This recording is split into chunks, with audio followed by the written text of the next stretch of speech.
Bismillahirrahmanirrahim. Assalamualaikum warahmatullahi wabarakatuh. Alhamdulillahi nahmaduhu wa nasta'inuhu wa nastaghfiruhu wa na'udzu billahi min syururi anfusina wa min sayyiati a'malina. May yahdihillahu fala mudhillalah wa may yudlilhu fala hadiyalah. Asyhadu an la ilaha illallah wa asyhadu anna Muhammadan abduhu wa rasuluh.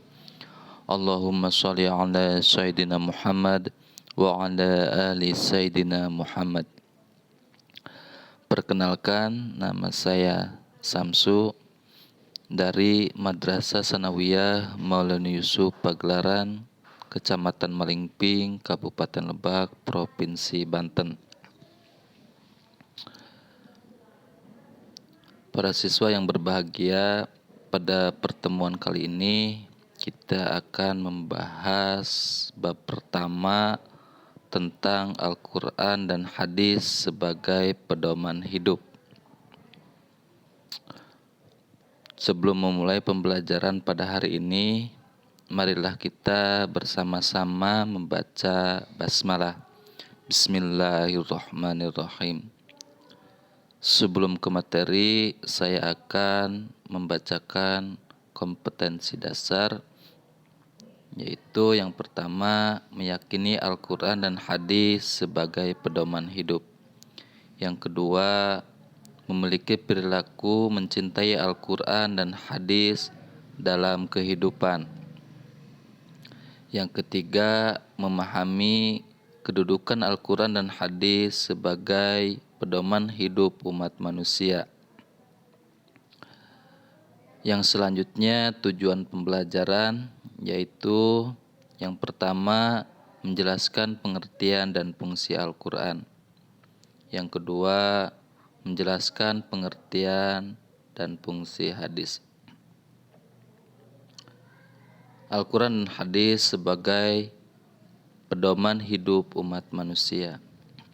Perlu kita ketahui, Al-Quran berfungsi sebagai sumber utama ajaran Islam dan pedoman hidup umat Islam karena ia adalah wahyu Allah Subhanahu wa Ta'ala yang ditulis sesuai lafal dan maknanya langsung dari Allah Subhanahu wa Ta'ala yang diterima langsung oleh Rasulullah Sallallahu Alaihi Wasallam.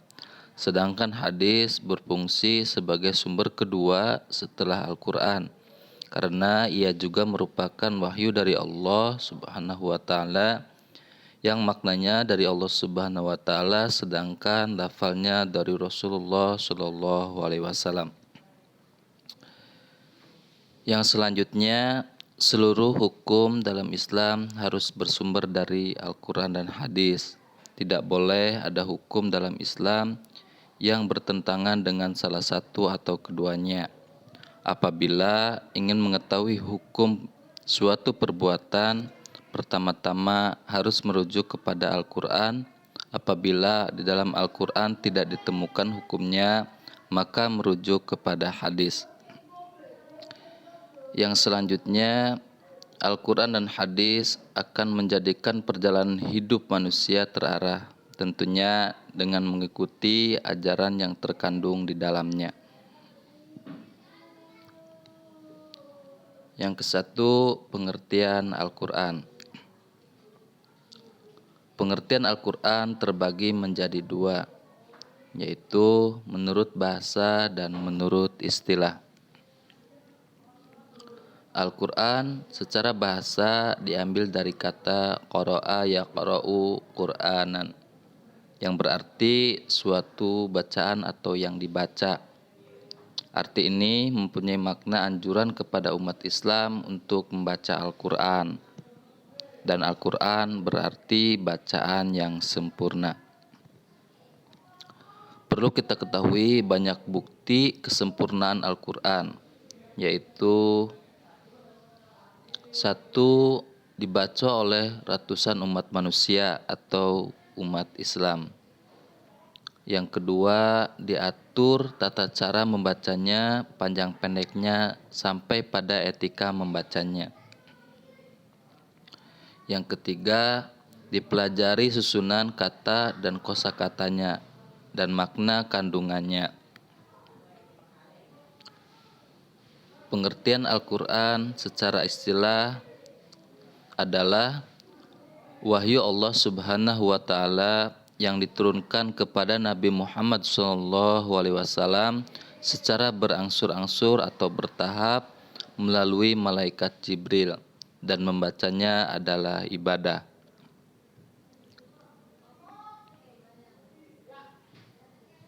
Yang kedua, fungsi Al-Quran secara umum.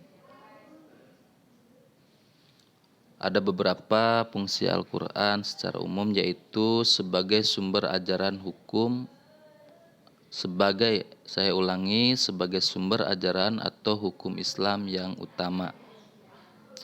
Yang selanjutnya sebagai konfirmasi atau informasi terhadap hal-hal yang tidak dapat diketahui oleh akal.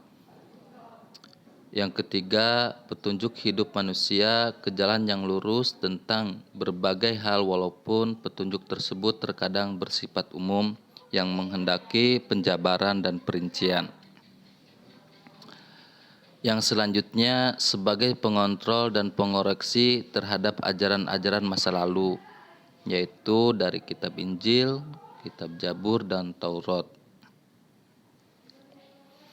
Yang ketiga, pengertian hadis.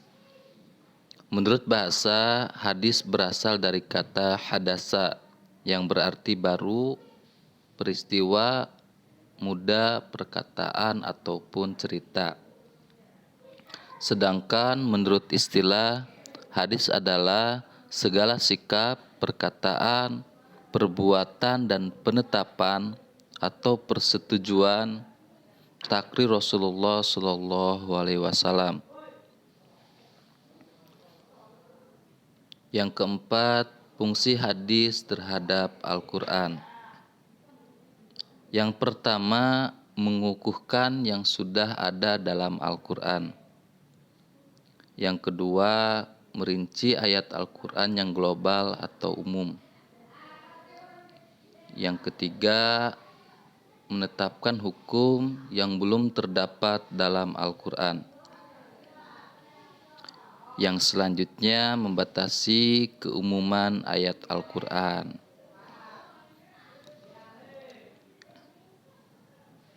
Demikian materi pada kali ini. Semoga bermanfaat bagi kita semua. Dan insya Allah akan bertemu di pertemuan selanjutnya. Marilah kita tutup pembelajaran pada hari ini dengan bersama-sama membaca hamdalah.